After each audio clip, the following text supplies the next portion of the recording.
You'll be all right. You've got a roll mat and stuff in there as well. Yeah, we've got airbags. Jacuzzi in there as well. You don't know what that is. Champagne ready for you tomorrow. Very sweet.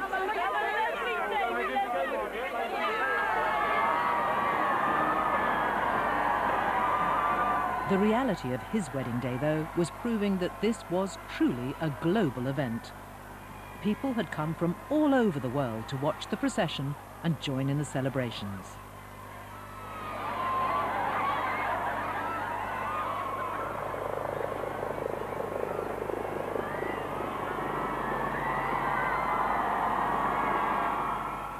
As the princes approached Horse Guards, the band of the Coldstream Guards salute.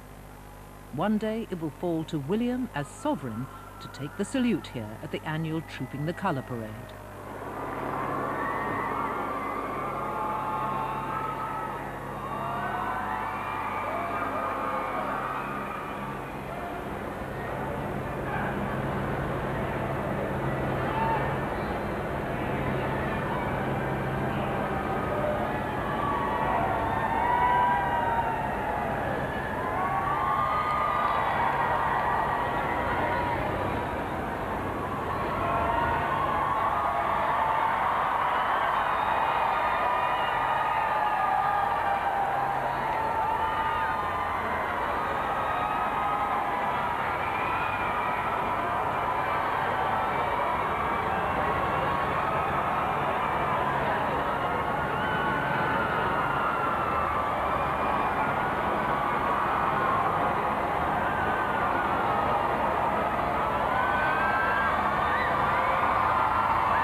As the Princess of Wales once told me, the prospect of being king was something her son viewed as a great burden when he was young.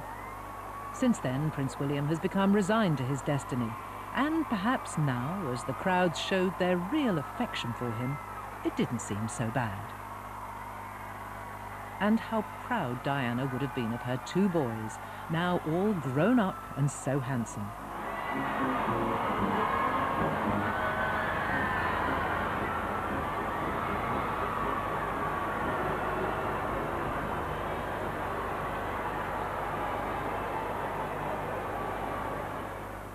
As they approached the Abbey, the bells rang out, and the crowds who'd been waiting patiently got their first look at the man of the moment.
Both William and Harry seemed a little overwhelmed by it all, wringing their hands as the nerves began to jangle.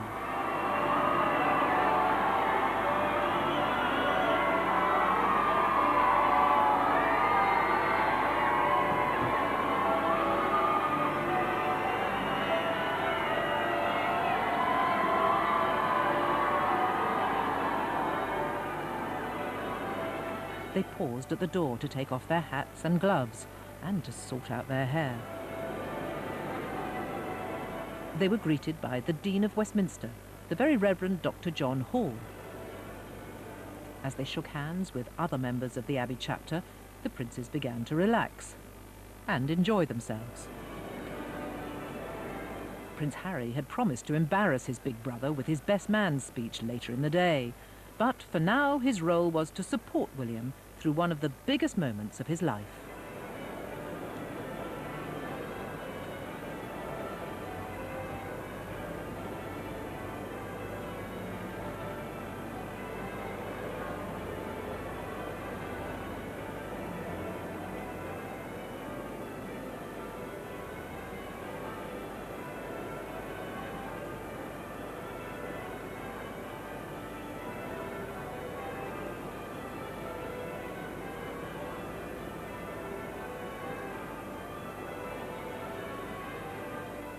After a few last words of advice from the Dean, William and Harry began the long walk up the aisle, nodding greetings to the assembled guests as they went.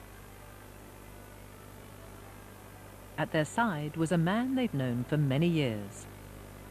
Sir Stephen Lamport, now the Receiver General at the Abbey, was private secretary to Prince Charles during the difficult years of Diana's death and beyond.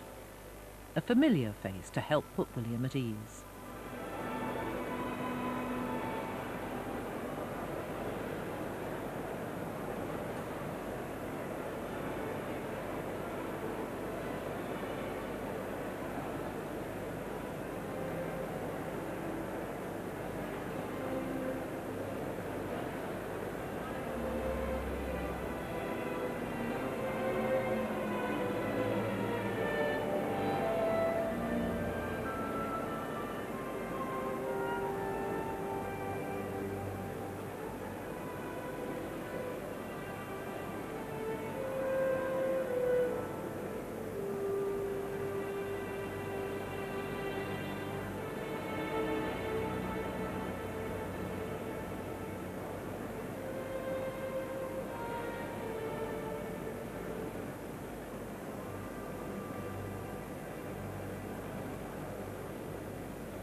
A kiss for his aunt, Diana's sister, Lady Sarah McCorquodale.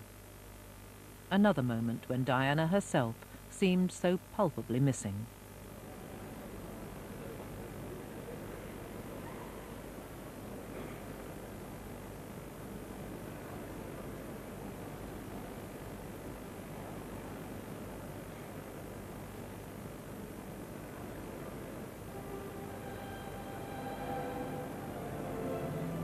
And he seemed reasonably relaxed as he exchanged a few words with some of his family and friends.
Next to arrive at the Abbey was the bride's mother, Carol Middleton.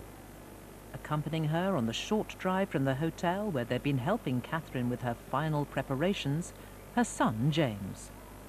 He had been given the honour, as perhaps a sibling at any other wedding would, of being invited to read the lesson at the service. Carol's outfit won universal approval, including from James Sherwood. Carol Middleton made a very astute choice. She's wearing Catherine Walker, a great favourite of the late Diana, Princess of Wales. She also chose this wonderful powdery blue, which is genius because you know that the senior members of the royal family have to wear colour blocks. You don't compete with it. You know, you have to take a step back. And in the case of the Middletons, I think they were absolutely pitch perfect in the way that they dressed and the way they behaved at the wedding. As well as, I think, doing a remarkable job reading the lesson at the wedding, James Middleton looked simply immaculate. That was terrific tailoring, courtesy of Eden Ravenscroft, the oldest tailor on Savile Row.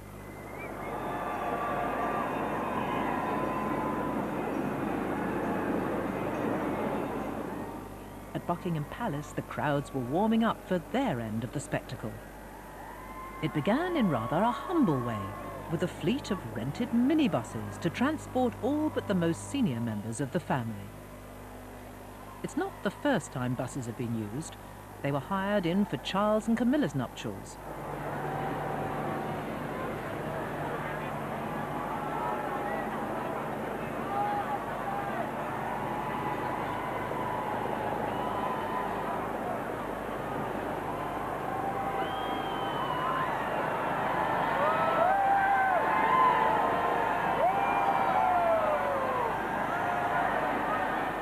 It was all part of a conscious effort to minimise security and keep costs down. But the buses were also a sign of the times as the monarchy embraces the 21st century. The crowds cheered as the convoy made its way to the Abbey, and most of the family looked amused to have arrived by a rather novel mode of royal transport.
For a woman who was once an air stewardess and is certainly not used to rubbing shoulders with kings and queens, Carol Middleton showed surprisingly few signs of nerves.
She was a model of elegance and composure, as she made her way to her place in the Abbey.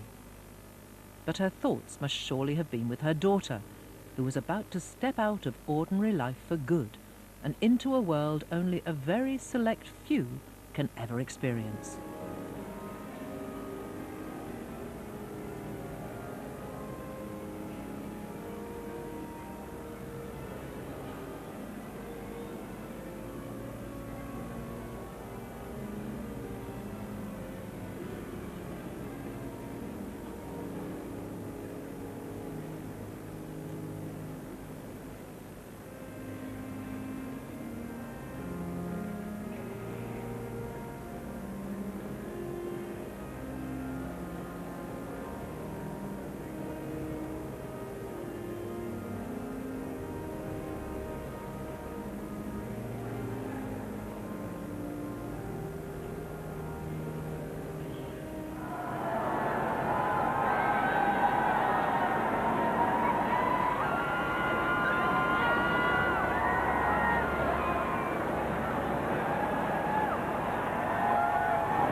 We can see Lady Helen Taylor and her husband Tim Taylor, the art dealer, she wearing a rather beautiful blue coat embroidered on the hem.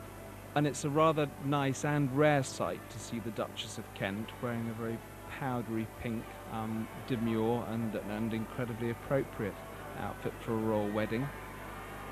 The Gloucesters were just behind them.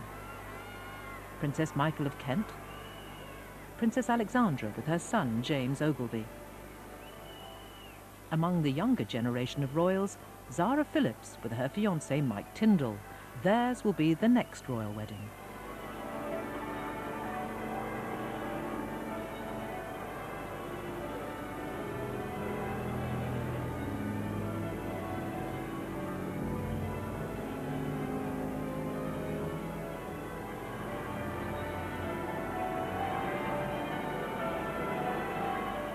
And Lady Sarah Chatto, the daughter of the late Princess Margaret, is arguably the best dressed at the royal wedding, wearing a ripplingly simple flying saucer hat.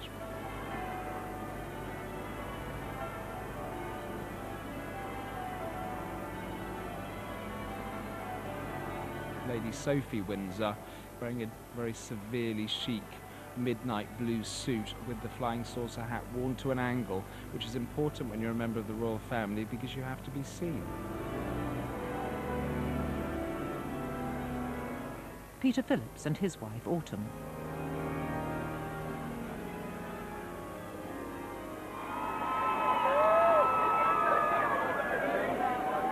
Meanwhile, at Clarence House, the crowds were craning their necks to get a good view of the gleaming Rolls-Royce Phantom 4 that was taking Prince Charles and the Duchess of Cornwall to the wedding.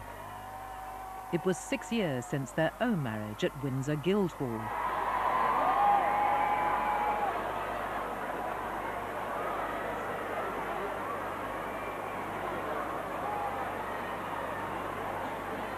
This was a day for a father's pride to swell, as he and Camilla saw for themselves the sheer number of well-wishers, now standing 20 deep, who had come to celebrate with William.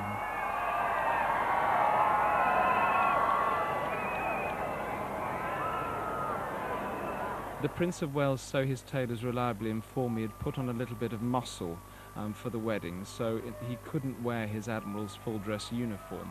And Malcolm Plews, who's the head cutter of Welsh and Jeffreys, one of the greatest tailors on the row, recut his uniform, the Admiral's full dress, within about 4 or 5 days, which is a record, and then recycled the gold lace from the uniform and trimmed the new uniform with it. This is very interesting because the royal family are known to recycle fashion on a fairly regular basis. Princess Anne is famous for it. But it was the rather individual fashion taste of Princess Beatrice and Princess Eugenie which drew more comment than almost anything else. The girls arrived with their father, the Duke of York, closely followed by the Earl and Countess of Wessex.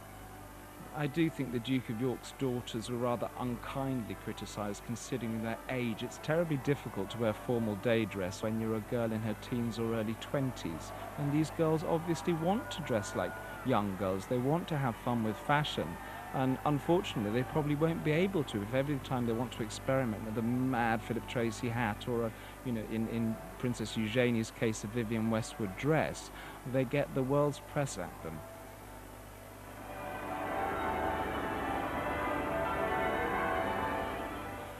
And actually, Princess Beatrice is wearing a rather marvellous nude-coloured Valentino couture coat. I mean, it's a really lovely piece.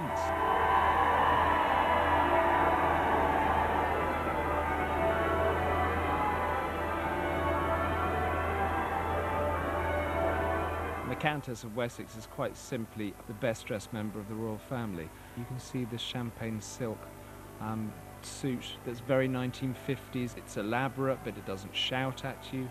And then she supports a new milliner called Jane Taylor. Princess Anne has always been a maverick. She's a horsewoman, she's a hard-working woman. I think she might mildly enjoy fashion, but she dresses more as a royal should dress rather than as a fashion plate. So you will never see her looking inappropriate. She might make interesting choices occasionally, but it is always in the spirit of dressing as a senior member of the royal family.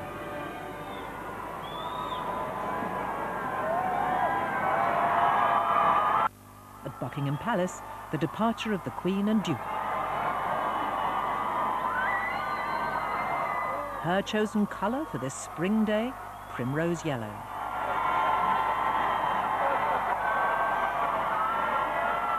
And the Queen wore a dazzling primrose yellow coat dress designed by Angela Kelly. Mrs. Kelly is the Queen's dresser, personal assistant and curator of dress and jewellery. She's the first lady to ever be appointed a personal assistant to the Queen. And many of the Queen's dresses and ensembles have been commissioned in-house. We're told that they're in-house palace designs. So this includes the hats as well as the dresses and coat dresses. The three-strand pearl necklace that the Queen wears and invariably does wear when she's wearing formal day dress was given to her by her grandfather George V in 1935 to celebrate his silver jubilee.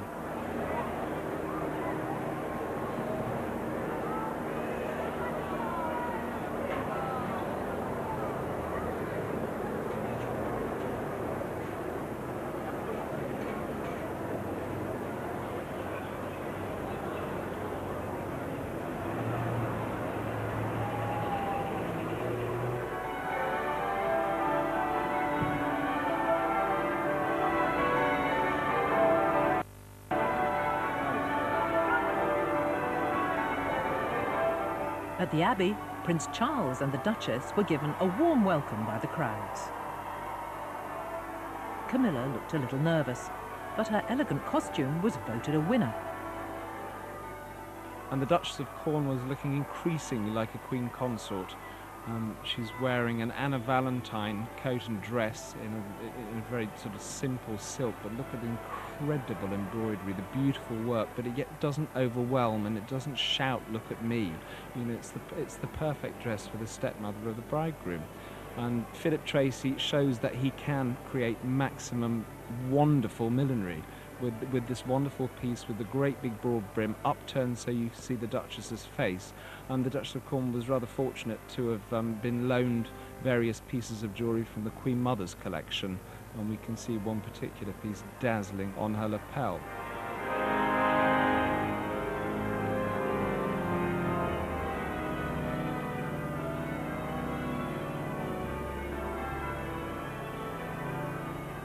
The brooch that the Queen's wearing is a very special and sentimental piece. It's called the Lover's Knot, though.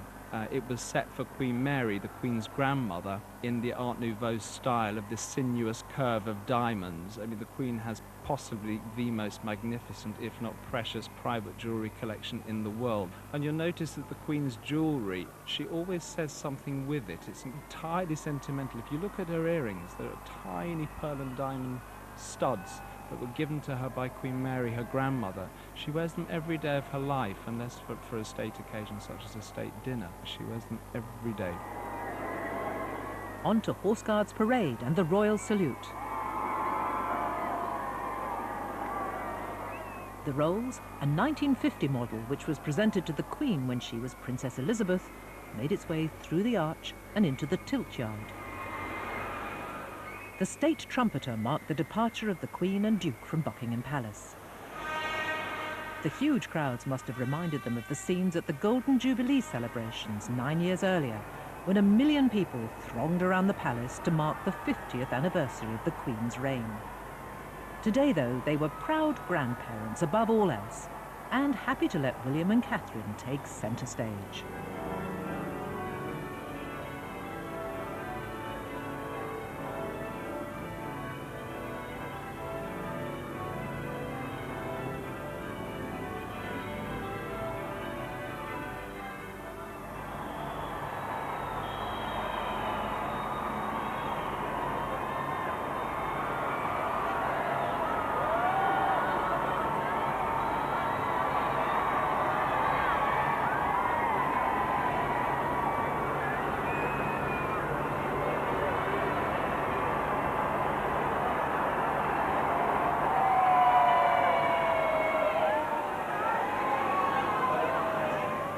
By now, the bridesmaids were en route. 4 little girls and 2 page boys, with Catherine's sister Pippa as maid of honour. What a day for them all.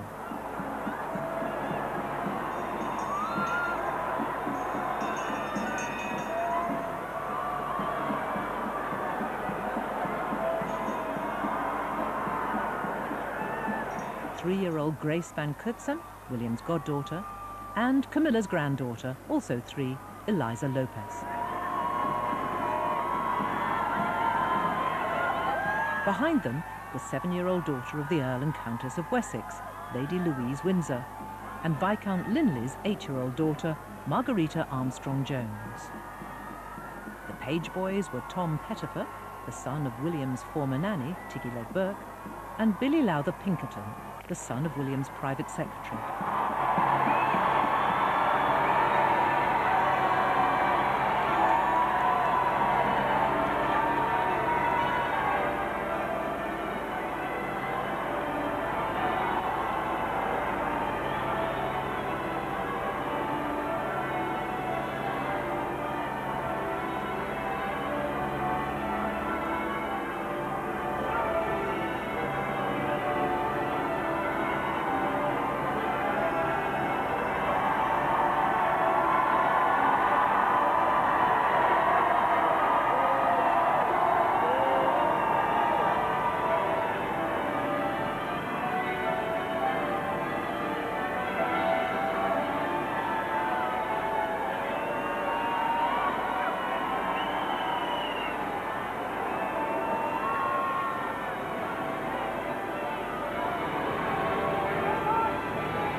A fanfare from the state trumpeters of the Household Cavalry marked the Queen's arrival at the Abbey.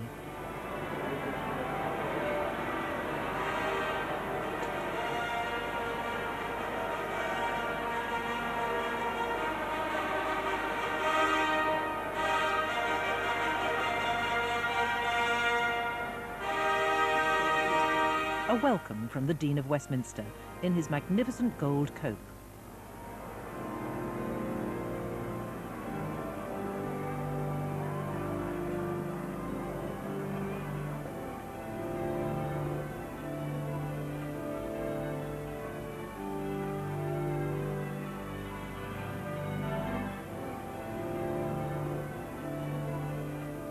Prince Charles and his wife were there to greet the Queen and Duke.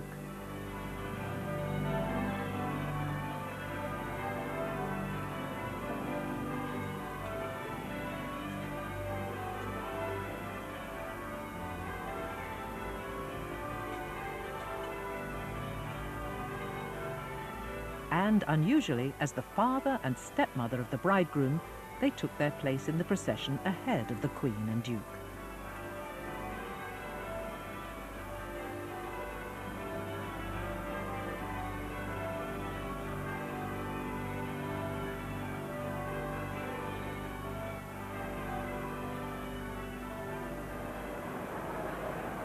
At the Goring Hotel, all eyes were on the specially erected porch and the Rolls-Royce Phantom that was waiting for Catherine.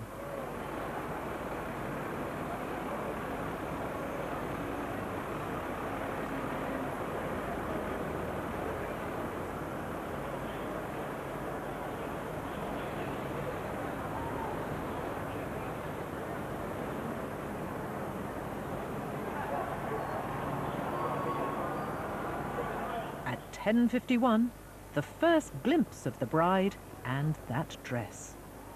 The initial impression was one of great delicacy, with feminine soft layers of ivory silk trimmed with the finest lace. After weeks of speculation, the secret was out.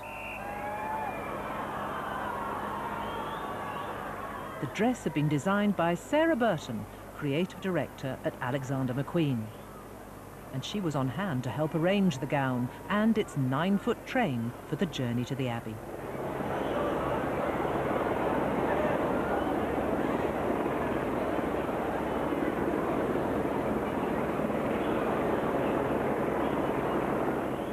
Catherine's father, Michael, looked nervous and emotional as he helped her get settled. And here we had the first glimpse of the dress that I think took the world's breath away. It was designed by Sarah Burton for the house of Alexander McQueen, and it's an incredibly poignant and important moment in British fashion because Mr. McQueen passed away last year, and one didn't know whether the house would survive or not under the stewardship of Sarah Burton, but I think we can safely say that the house is in incredibly safe hands, if not hands of a genius when you look at a dress of this quality. It was commented on that this dress bears a close resemblance to Princess Grace of Monaco's wedding dress when she married Prince Rainier. I actually think that it's better. It's very interesting to me to look at the details, that as much of it was made in England as possible. The lacework on the bodice and on the hem was made by the Royal School of Needlework, and apparently Sarah Burton set up a design studio next door to the Royal School of Needlework in Hampton Court Palace, and a lot of the fittings were executed there because obviously the designer of the dress had to be kept top secret, and it was only given away probably the night before the wedding when a very eagle-eyed fashion spotter noticed a sort of figure huddled under a fur hat dashing into the Goring Hotel and identified her from her accessories as Sarah Burton. The crowds went wild. They loved what they could see. But we would all have to wait for the full impact of the dress until the bridal car reached Westminster.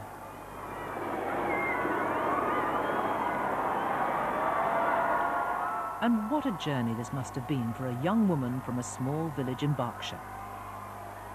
Born a commoner, Catherine Middleton was now on her way to become a princess, a duchess, and one day, queen.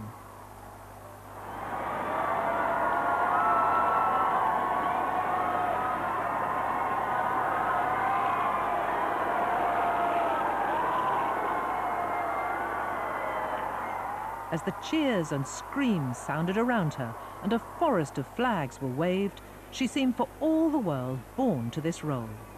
Calm, composed, and gloriously happy. She was on the way to marry the man she loves. After all the speculation, her famously glossy hair was half up and half down, and she was wearing a tiara borrowed from the Queen. The tiara is very important and very sentimental. In fact, many of the royal jewels are very sentimental. It's called the halo tiara. It was set for the Queen Mother in 1936. It was then given to the Queen on her 18th birthday, but the Queen seldom wore it because she acceded quite shortly afterwards, and it really is the tiara of a minor princess, of a young princess, and it's exactly right and appropriate.